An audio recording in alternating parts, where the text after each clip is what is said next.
Hey, welcome back, y'all. Today we're going to be diving into something truly special. Today we're going to be talking about merging the raw energy of hip hop's music videos with cinematography and then merging it with Vogue's sophistication and elegance with 90s editorial.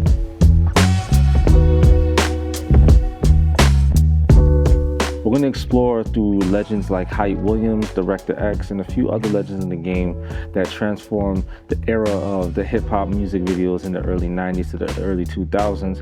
And we're also going to talk about how Vogue's glamorous era influenced my style from 1991 to 1995. If you're interested in trying to figure out how to find your unique niche, this is the video for you. First off, we're going to talk about Hype Williams, a legendary video director in the game. I'm going to show you how he actually cultivated his style through the lenses of hip-hop cinema. My Hype Williams appreciation comes from the unique cinematic quality in his shots that he brings to the culture. It's different from everybody else when you look at his stuff. It separates himself from the pack. So when it comes to like set design and looking at everything in the background and having them all align with the music story or the visual story, it all plays a part with having his own unique niche. The techniques that us millennial photographers use today is actually related to him, and I'm gonna tell you why. For us millennials, we appreciate the neon lighting technique mixed with the blown highlight and contrast that is used to create a certain feel and emotion in our cinema or photography. This is a method that is very captivating, aesthetically pleasing, and it pulls a lot of viewers in to keep watching and rewatch the cinema over and over again. The thing I like about Hype Williams the most is he's not afraid to push boundaries. So there was a thing that my teacher used to tell me, and one of the things that he showed me that Hype make sure he understood was learning how to break the rules by understanding what the rules are, and he knew how to do it very well and very carefully. Some of these methods I incorporate in my photography style now, and it creates a different type of feel mixed with a little bit of the niches and the stuff that I learned along the way. I experiment with all my angles and all my lighting to make sure I can create something that separates myself from any photographer that sees me or anybody that wants to see my work. The moment you recognize my work, you can automatically identify who it belongs to, and that is a very difficult thing to do these days. During the early 90s, Vogue was all about mixing elegance with edge. This is the time where people were wearing certain type of fashion to make a cultural statement in their presence. So whatever they wore, they wanted to make sure it was loud and proud. People were wearing the most outlandish things. So whatever you wore that was like a huge statement piece, you were wearing that because you wanted to set the tone and let people know who you were in society. It shows in the models, it shows in the R&B artists, it shows in the hip hop artists, because they wanted to be their own individual, and whatever they wore brought you into their world. From 1991 to 1995, there was a cohesion happening between hip hop and Vogue. If you go back in time, you see a lot of supermodels and hip hop artists wear a lot of luxurious gear, from like the mink coats, the leather jackets, and a lot of expensive jewelry, and they were placed against minimalistic backdrops that like exemplify the subject. They're making you feel whatever you need to feel less about them, whether if they mean to offend you, whether it's controversial or it makes you feel at home or it makes it feel fly. But that era was about making a statement. While this was happening, the hip hop artists were fusing with the supermodels and they were bringing them into their own music videos. So there was a yin and yang moment happening at the same time while culture was starting to shift. You see the supermodels hanging out with the rappers hanging out with the supermodels, the R&B acts as well, the groups, they were all intermingled in some way or fashion. So we were all starting to become one. The more the artists started intermingling with the supermodels, we started to see a cultural shift.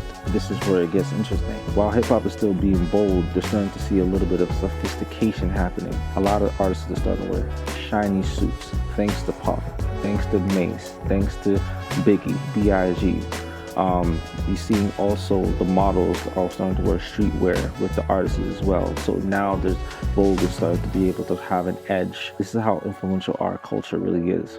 So how do we fuse these two worlds? It starts about understanding both, from Hype's in-your-face dynamic shots to Vogue's polished poise shots. You're going to see your niche be cultivated right in front of your eyes without even realizing it. Now it's about creating a balance. Using bold hip-hop elements to redefine your posing can actually create a better visual dialogue with Vogue's editorials. So how I be able to do my shoots now is I like to go into the locations first.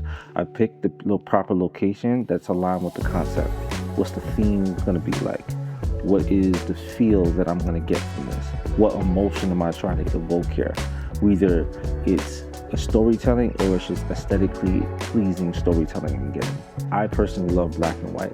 Black and whites tell a dope, significant story that doesn't need to be said out loud. I feel like you can do a lot of things with black and white. It actually can save your image if it doesn't look too good. It can create a story in itself because those muted tones are very silent but still loud. But the power of color is a very important thing for me. Next, when it comes to creating concept, I gotta understand what emotion do I want to evoke?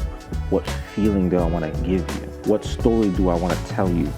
Also, I got to consider the model to see if it aligns with her personality. That's also a very important thing. I'll talk to the models I work with very thoroughly about what is in their range for their personality, because I could have a concept that I may like, but if that person can't pull it off, I have to know that before we get too deep into the concept. I'd rather do it with someone who understands they can pull this off and pull it off confidently. Whatever location we're going to be in, we want to make sure that subjects and whatever the subject's wearing feels right at home with our concept. For me, a lot of photographers are technically driven and lighting driven, but I like to be color driven and feeling driven. And what I mean by that, when I shoot you, I want to be able to create a feeling that can feel artistic to the unknown eye. If I'm looking at like an art portrait, I see a piece that feels like it can speak to me, or it can live in my home, or something that just draws some type of emotion. I want to be able to get that feeling out of you through portraits rather than be focused so much on the technical aspect. Because I know the technical aspect is there, but I know that it's not always everything. I always try to make sure that you can be a lot more creative by showing that it's just more than just the technical. You gotta feel something. From the moment the concept is created, we chose a color that we're gonna stick with and we're gonna ride it out. So whatever outfit we're gonna choose, we create the same color palette or the same color fusion. Everything is aligned to 3 outfits. When it comes to me, I wanna make sure also the colors are standing out.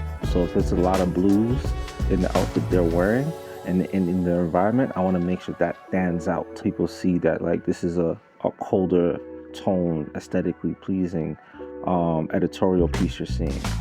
I can create a red one, I can create an orange one, I can create a green earth tones or a brown earth tone or a golden earth tone, depending on like the feel I want to get out of that subject or the concept I'm getting out of it. I'll give you a breakdown and show exactly what I mean on the screen right here.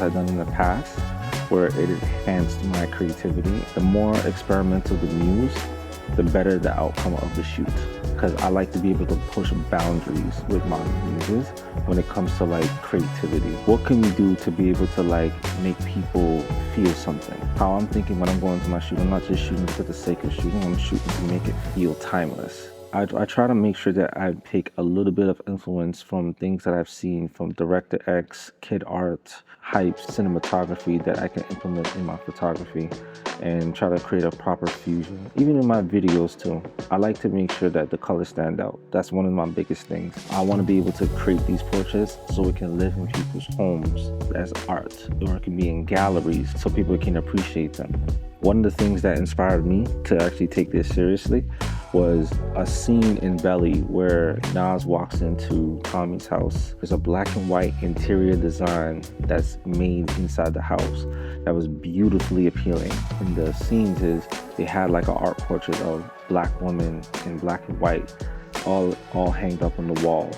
And I felt like that was dope. From the pool table was black and white, the portraits was black and white, the settings was black and white. They were also wearing black and white jackets to match with the whole interior. I felt like that was the dopest, aesthetically pleasing thing to see on cinema. Yo, this is fire.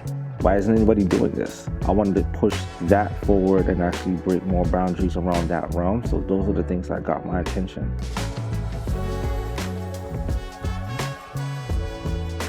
As we wrap up today's video, I want to leave you with a question. What can you learn from the things that we explored today? How can these niches and techniques pioneer your creativity? I want you to be able to experiment with these things and take note of them. When it comes to cinematography and photography, there should be no rules. It's very important to understand the rules, but it's also very important to understand how to break them. This is how you start creating your own lane for yourself. I feel like there should be a lot more boundaries being broken, so that way we can be able to push things a lot more further with innovation. These techniques that you're going to learn is a mindset, and it's also going to separate your creative expression from everybody else's. So this is the challenge I want for you guys to do. I want you to challenge to go outside the box. I want you to do things that are more abnormal than normal when it comes to creativity. I'd love to hear your thoughts and see how you integrate this mindset into your work. Drop a comment below and share the insights that you gained from this video. If you found this video helpful and insightful, give a thumbs up or drop a comment below. And also don't forget to subscribe. Keep breaking boundaries, stay creative, and until next time, peace.